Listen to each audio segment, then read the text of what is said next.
예, 예루살렘입니다. 예루살렘. 예, 예루살렘에 그 바울이 이제 헌금을 전달하기 위해서 예루살렘에 갔던 거 기억하시죠? 기억하셨는데 가가지고 야고보에게 보고하고 아마 헌금 모은 것도 다 드렸을 거예요. 드리고 난 다음에 그리고 있는데 야고보가 제안을 하죠. 지금 여기에는 그 유대인 기독교인들 어쩜 생각하면 유대인들이 기독교이란 이름을 갖고 있지만 유대 그 중심 사회에서 벗어나지 못한 수많은 사람들이 지금 여기서 기다리고 있고 바울에 대한 소문을 듣고 있고 그 바울이 율법을 파괴하고 모세를 어기고 결례를 행하지 않는다고 이렇게 소문 났으니까 내가 이렇게 하면 좋겠다.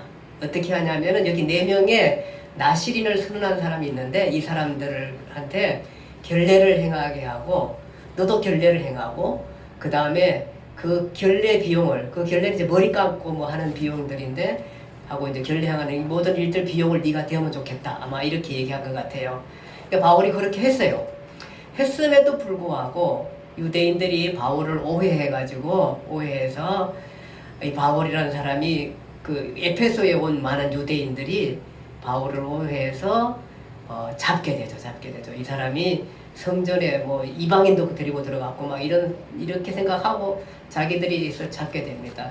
이게 혼란이 일어나게 되자 천부장이 뛰어왔어요. 천부장이 뛰어와가지고 그렇게 해서 천부장이 뛰어와서 그걸 말려가 자기 영내로 끌고 갑니다. 천부장은 로마 군대에 그 1000명의 군사를 이끌고 있는 뭐라 그러죠? 장군이다. 이렇게 생각하시면 되겠습니다. 천부장이 와가지고 그런 가운데에 이제 바울이 오늘 그 4번째 교재 보면은 예루살렘에서 체포된 후 로마까지가 스토리가 이제 진행되게 됩니다.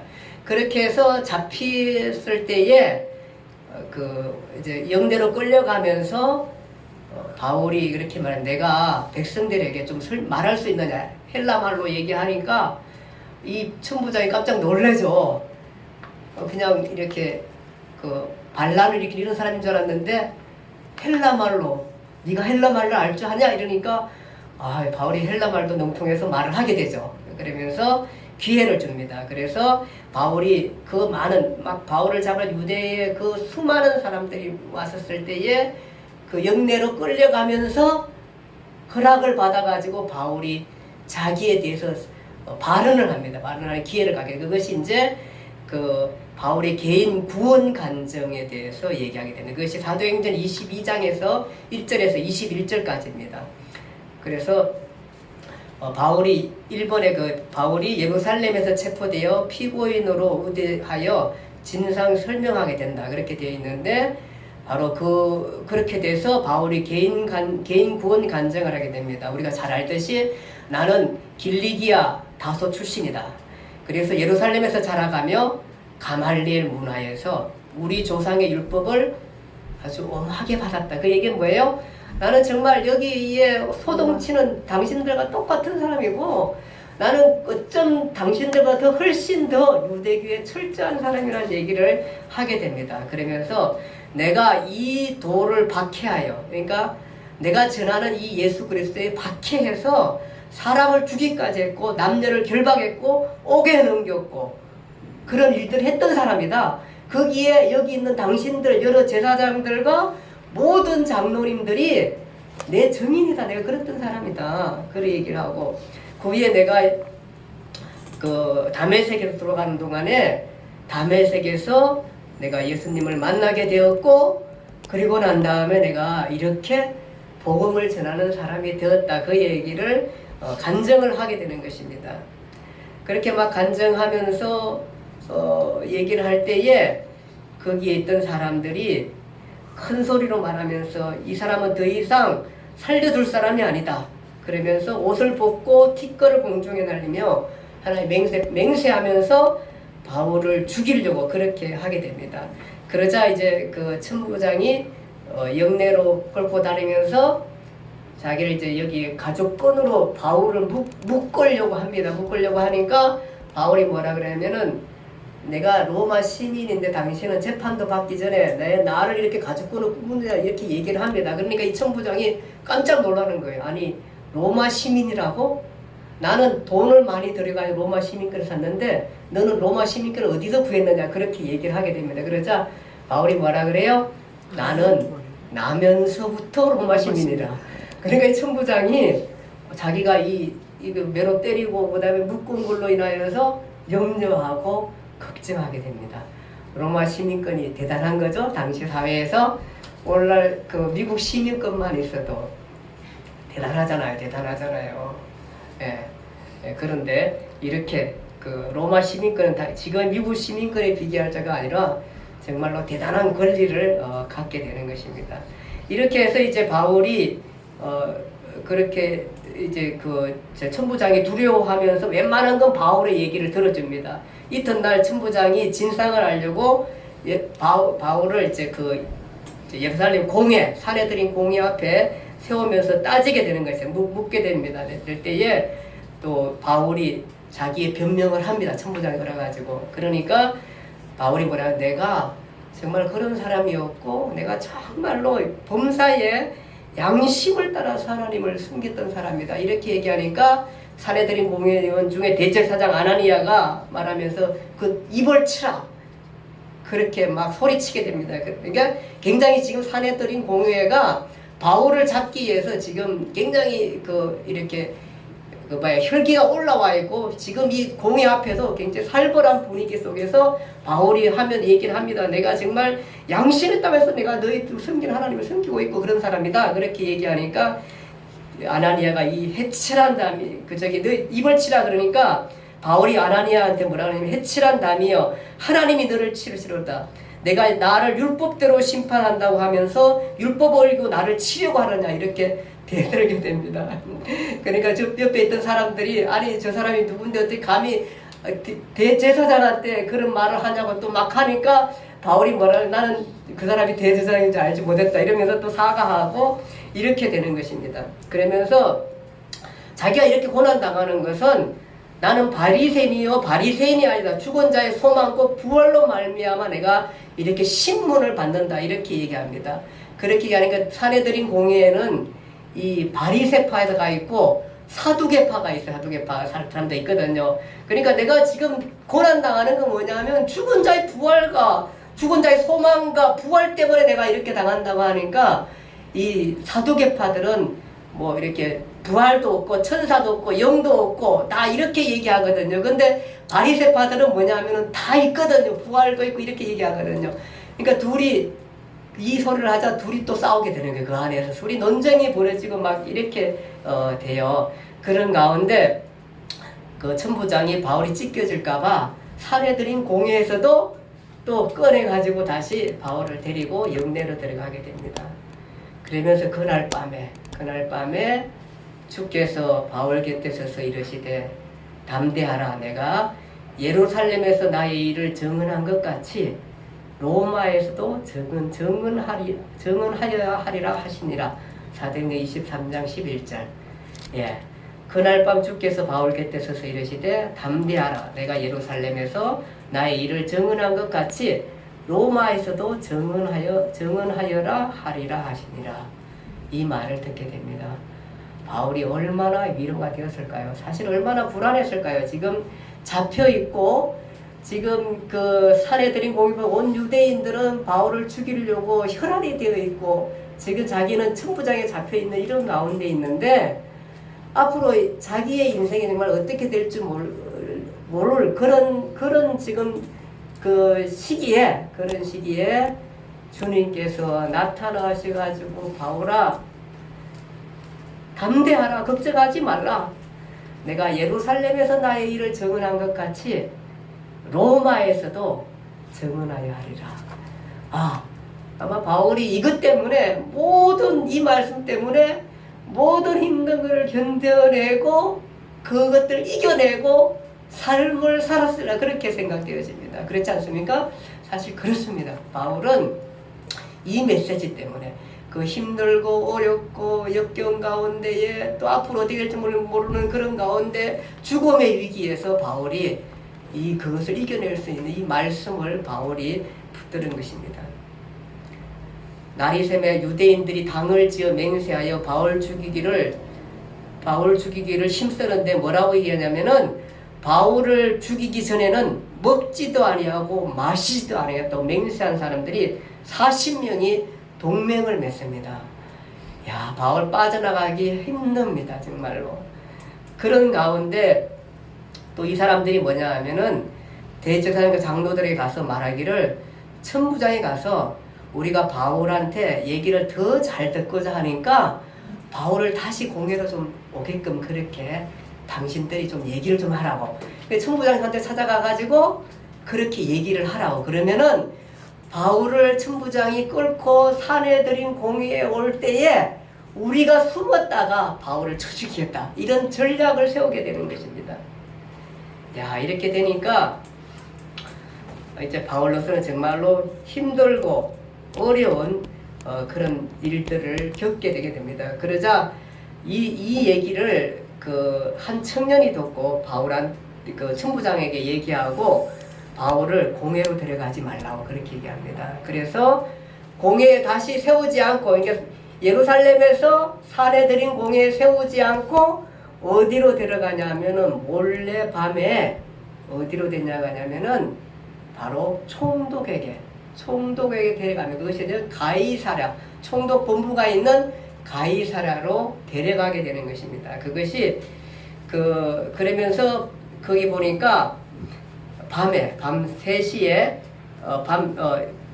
3시니까 아마 9시 정도 같아요. 9시에 밤 9시에 가이사랴까지 할 보병 200명, 기병 70명, 창병 200명을 준비시켜가지고 바울을 데리고 어디까지 가냐면 예루살렘에서 가이사랴까지 가게 되는 것입니다. 자, 한번 볼게요. 자, 여기가 예루살렘이죠.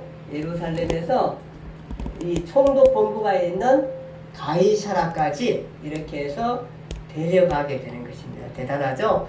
바울을 이렇게 보호하려고 하나님의 은혜가 아닙니까? 지금 이방 총독이 지금 바울을 지키기 위해서 그 공회, 그 많은 유대인들, 대제사장들, 사내들인 공회원들을 두고 그들의 말을 듣지 않고 바로 이렇게, 그것도 지금 여기 보세요. 군대를 보세요. 군대를 돌렸는데 보병이 200명입니다. 그 다음에 기병이 70명이고요.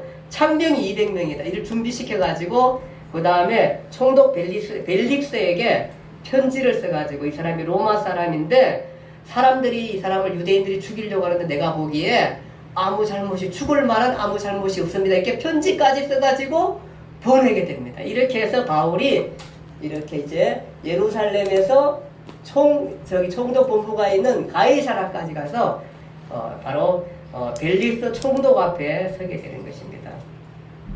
자, 이렇게 해서 여기 가이사랴에서 이제 2년 동안 감금되는데, 거기 도착하고 있는데 닷새 후에, 여기 도착했는데 닷새 후에 사내들인에서 왔습니다. 와가지고 닷새 후에 대제사장 아나니아가 장로와 또 변호사 더둘로 변호사까지 데려와가지고 총독에 와서 바울을 고발합니다. 어떻게 고발하냐면은 바울은 온 천하를 어지럽히는 나사렛 이단의 우두머리라. 그리고 성전을 더럽히려 함으로 우리가 잡았으니 그를 신문하면 이 모든 것을 알게 됩니다. 라고 다시 고발합니다. 고발하는데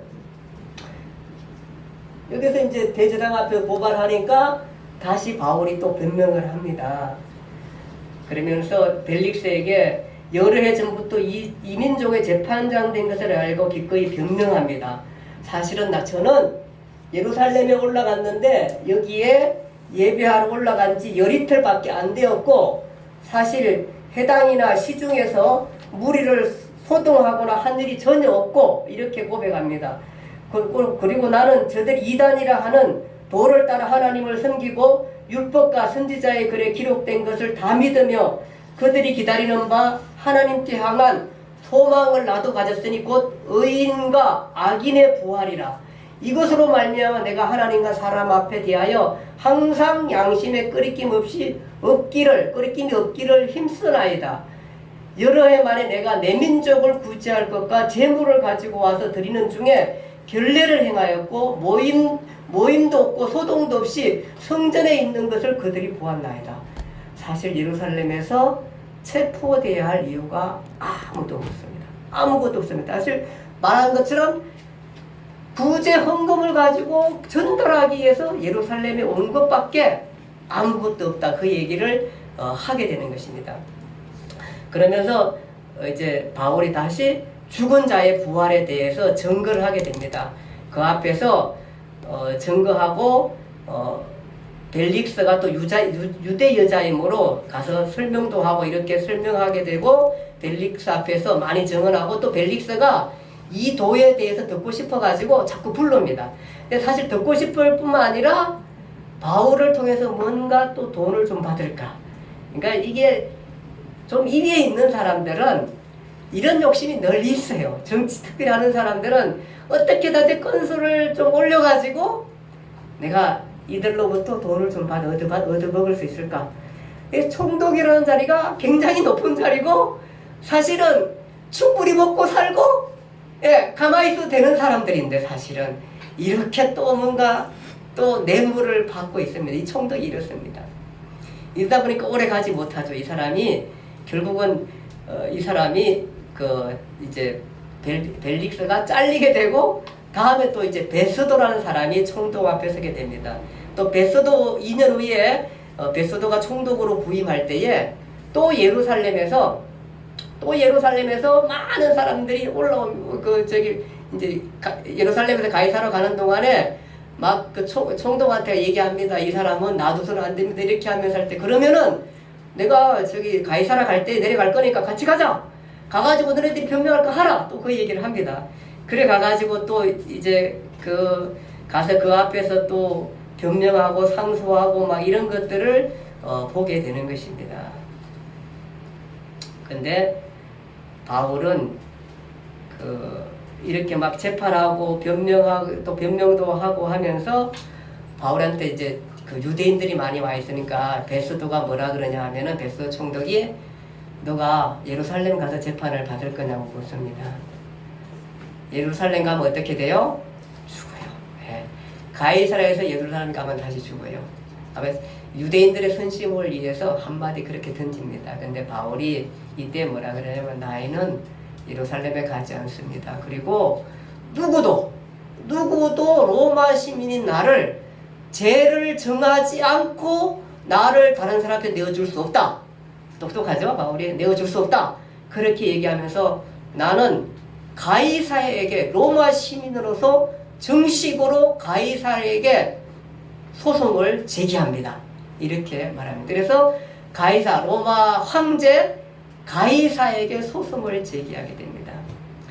자, 이렇게 되니까 바울이 지혜롭죠? 이제 가이사에게 소송을 제기했기 때문에 총독 베스도는 어떻게 해야 되냐면은 이 사람이 가이사에게 쓸 때까지 가이사를 꼭 지켜줄 수밖에 없는 그런 상황에 놓이게 되는 것입니다. 바울이 가이사에게 그렇게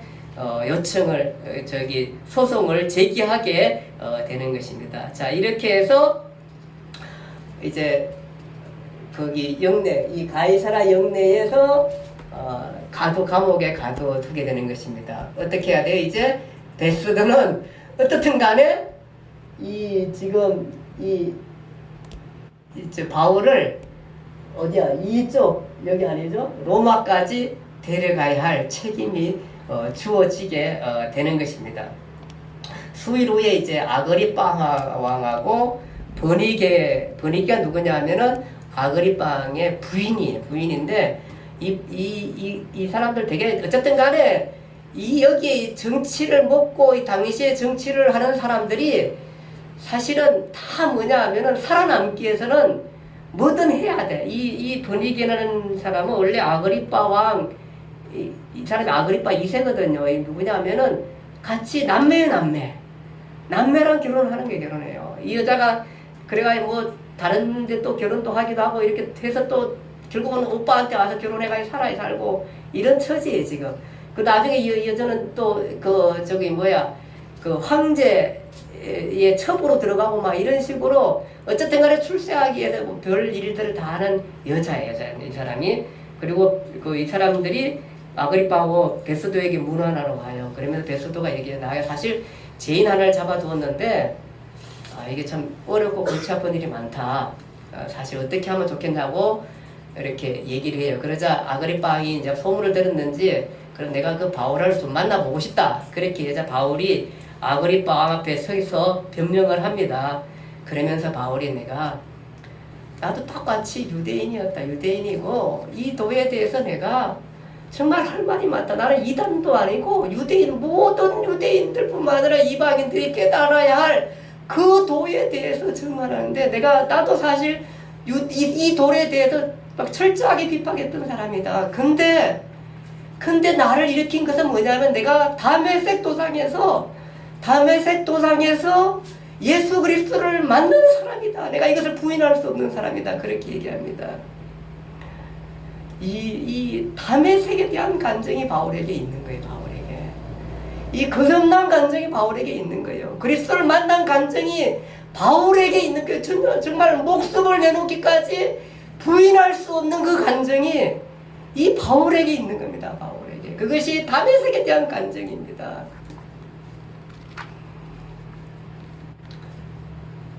그러니까 바울은 어디 가도 할 말이 있는 겁니다.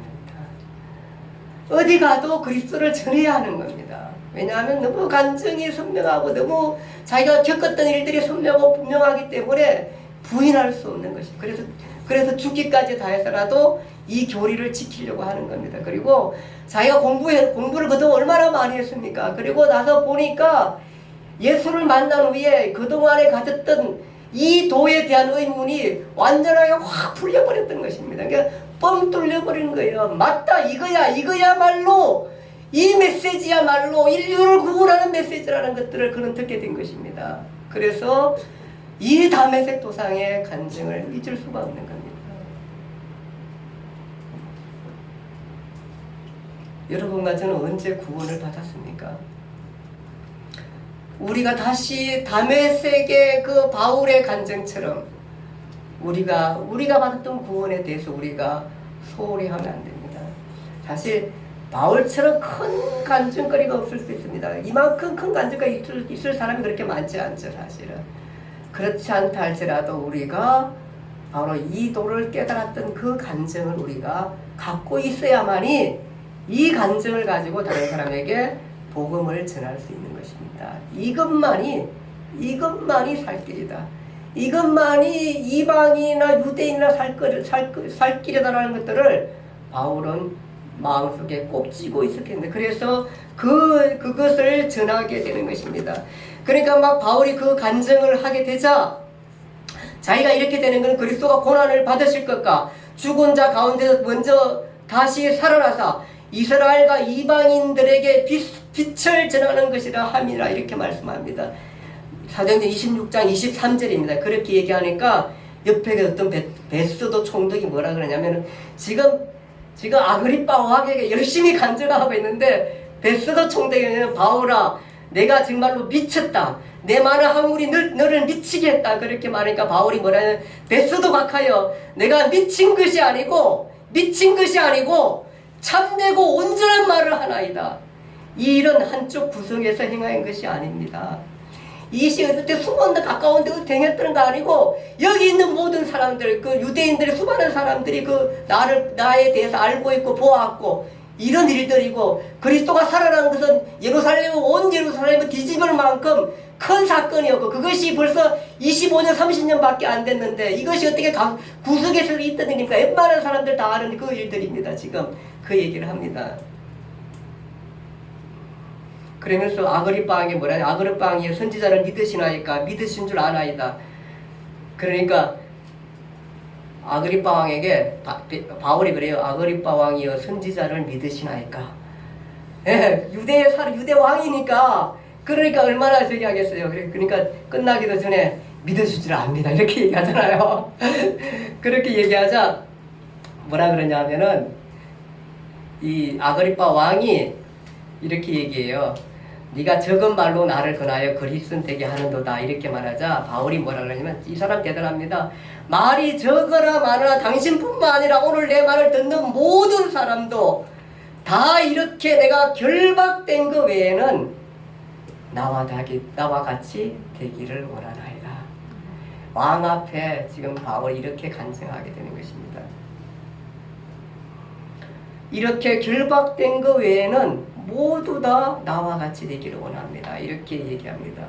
결론 그리고 나서 이제 그 아그리파 왕이나 베스도나 거기 앉았던 모든 사람들이 서로 의논을 하면서 바울에 대해서 말하기를 이 사람은 사형이나 결박을 당할 만한 행위가 없다 하니라 이렇게 결정하게 됩니다. 그러면서 아그리파가 베스도에게 이르되 이 사람이 가이사에게 상소하지 아니하였다면 석방될 수 있을 뻔 하였다 하니라 이렇게 그 26장 32절에 그렇게 말합니다. 그러니까 가이사에게 안 했으면 아무 죄도 없이 그냥 풀려났을 텐데 근데 가이사에게 상소하기를 잘했어요. 풀려났으면 또 어떻게 됐을까요?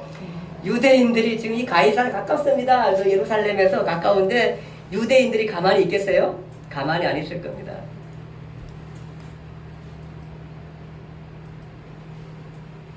예.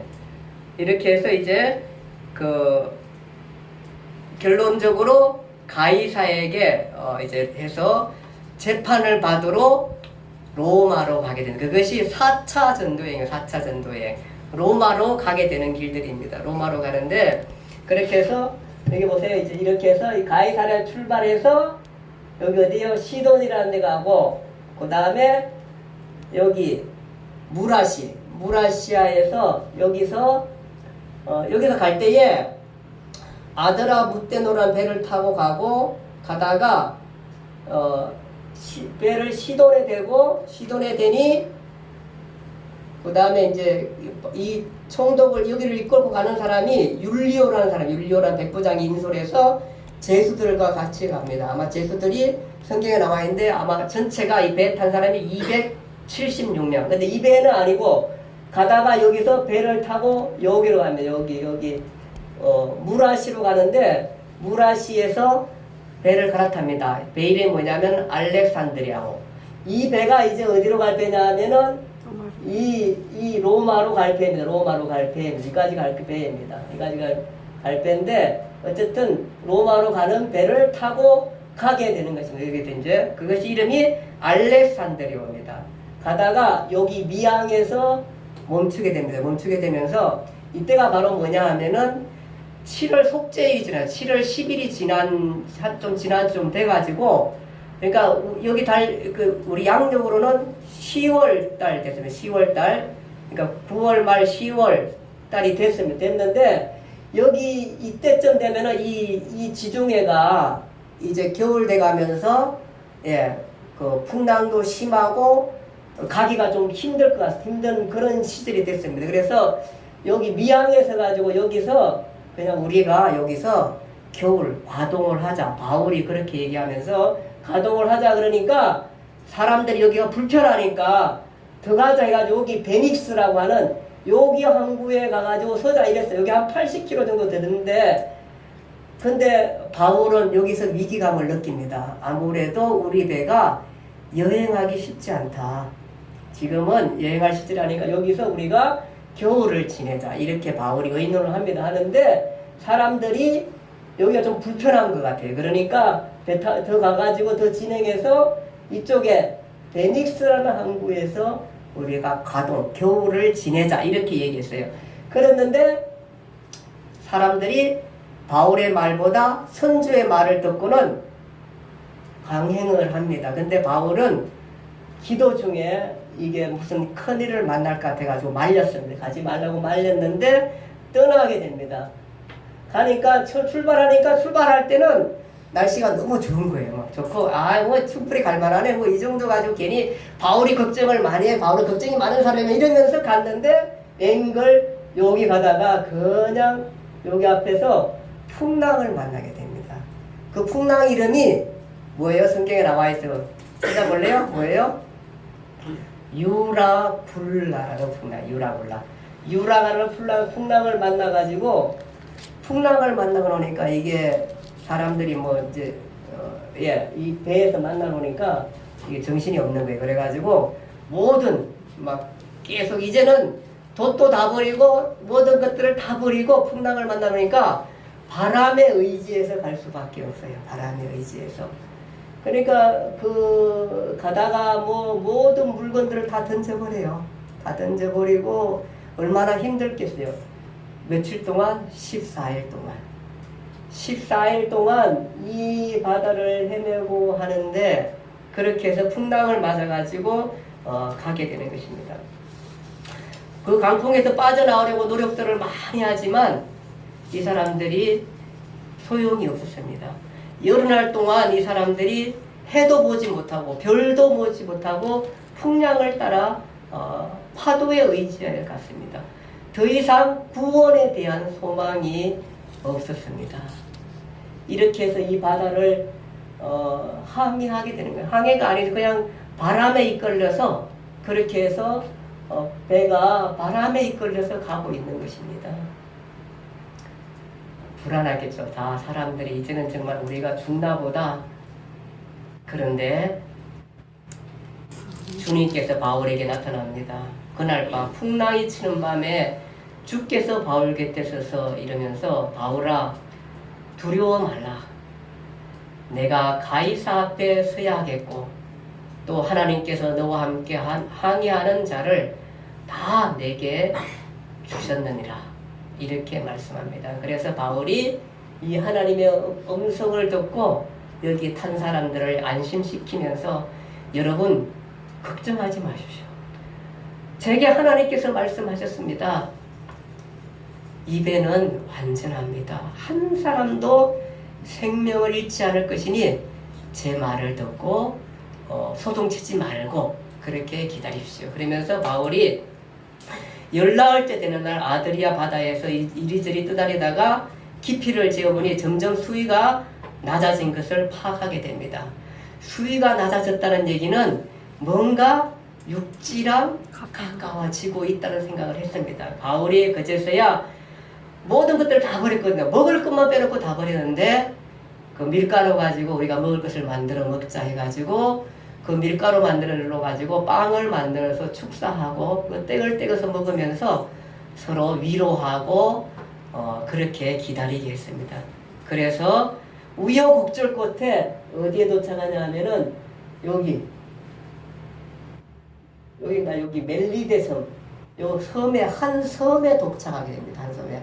그러니까 겨우 해가지고 섬에 도착했어요. 그래가지고 뭐 제수들이 막 도망가려고 할 때 바울이 도망가지 말라 그러고 죽이려고 할 때 간수들이 죽이려고 할 때 죽이지 말고 여기 있는 모든 생명들은 다 한 사람도 이 생명의 위험을 겪지 않고 안전하게 보존됩니다. 그러니까 제 말을 듣고 믿으시고 그렇게 해서 같이 가자 그렇게 얘기합니다.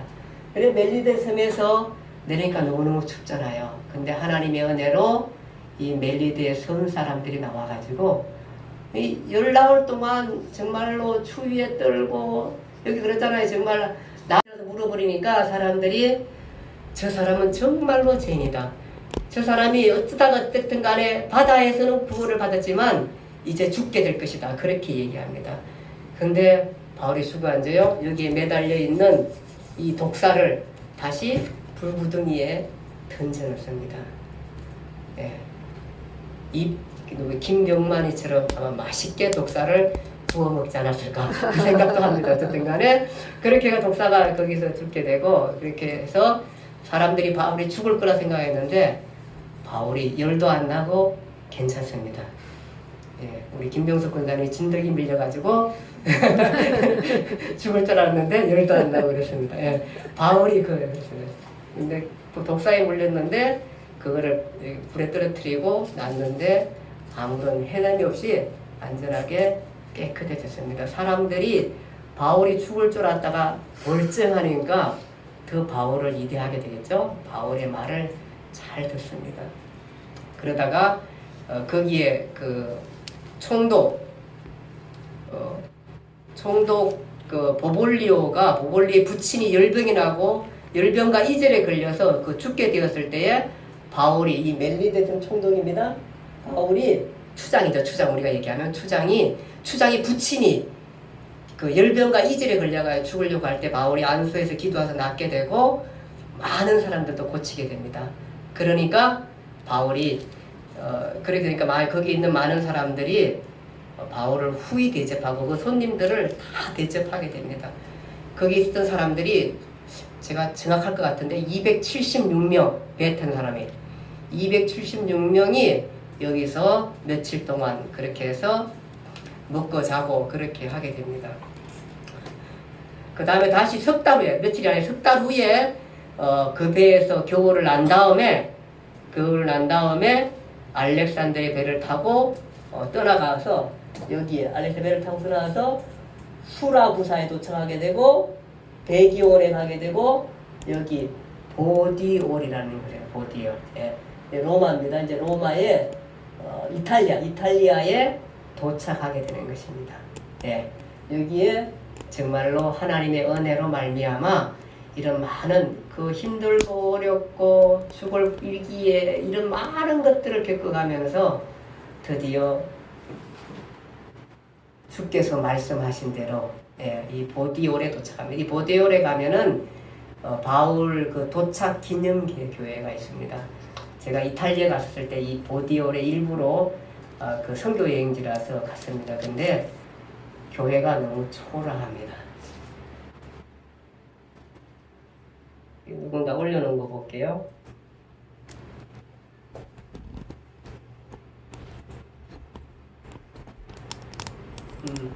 멜리데 그 몰타라 멜리데의 섬 그 지금 이렇게 조선의 섬 전경이고요. 그 다음에 요게 보디에올에 있는 바울 기념교회입니다.